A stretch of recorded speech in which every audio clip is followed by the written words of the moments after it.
Did God save Trump? Now, of course, he stands up, doesn't he, at the Republican National Convention and says, you know, God was on my side, God saved me, and that got a bit of a response from a number of people, including, of course, Joy Behar, famously on The View. She said that was unchristian, self-centered of Trump. Here's a clip of her saying just that. One thing, I'm speaking to fellow Christians. I was raised Catholic. I'm a Christian girl. When something like this happens to you, like this assassination attempt, and you say something like God was watching me, that is a very unchristian thing to say because it's very narcissistic. What about... Now, is it unchristian? Is it self-centered of Trump to be speaking with that sort of language? Well, of course, in one sense, let's go, yeah, of course it is. This is Trump. I mean, he's the narcissist, isn't he? It's always all about him. I hope you don't believe a word that he says when he talks about himself being a strong, staunch Christian. You know, when he holds his Bible up in front of that church years ago, we all know what's going on. It's just grandstanding. Here's a man who there is no evidence in his life that he's been regenerate, is there? None whatsoever. So in one sense, you want to go, yes, it's just Trump being Trump.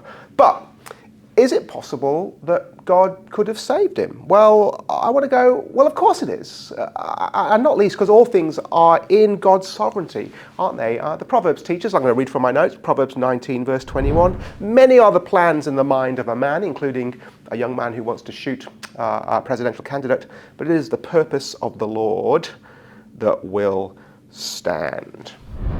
So in one sense you want to argue, of course God saved Trump. He's sovereign over all things.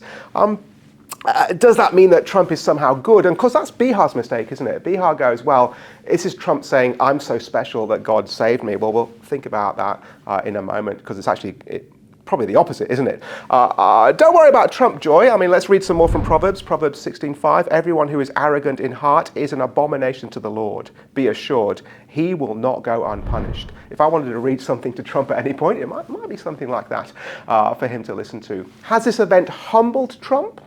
I'm not sure that it has. I mean, we see some sense of good political discipline from him, but he's been doing that anyway. Yeah. Was he saved? Well, I want to go, yes, if God saved Trump, and I'm more than happy to agree that he did, because he's sovereign over all things. It's not so much that he saved Trump, is it? It's that he saved the United States and the rest of us from what could have just been an awful moment. You cannot work hard enough to understand the division that there exists in the United States at the moment. I don't think we get it anywhere else, even in the West. We think we do, but I speak to my friends there, and it is just a horribly divided country. It's interesting, isn't it? When Trump gets up from the stage, surrounded by those Secret Service agents, and he's ready to go, what does he do? He instinctively raises his hand and goes, fight, fight, fight, because he actually thinks he's in a battle, and that this is part of it. And more than that, here's the point. There are millions and millions and millions of Americans who also think that they're in a battle, and they see Trump as the only guy who's fighting for them.